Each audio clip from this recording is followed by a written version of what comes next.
movement, pergerakan.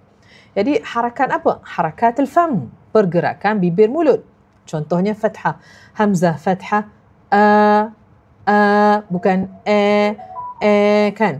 Ain waw dhammah, u.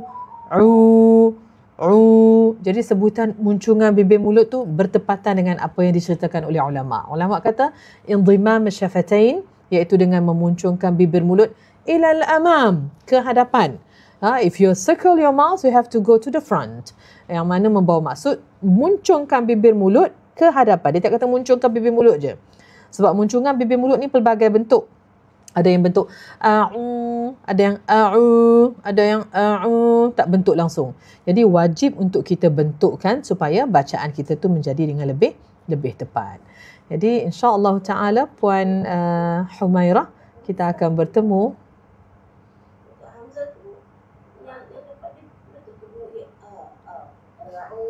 Yang tu Puan kena datang sini Puan.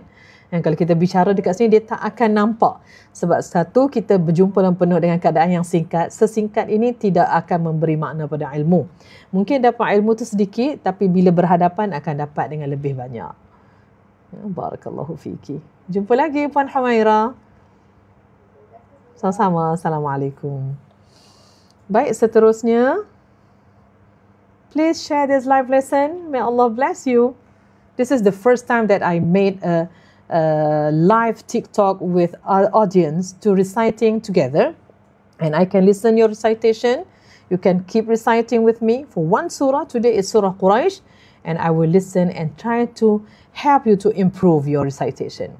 أي أحد منكن إذا تريدون أن تقرؤون ممكن تقرؤون، ممكن تطلعون القسط، فأنا هنا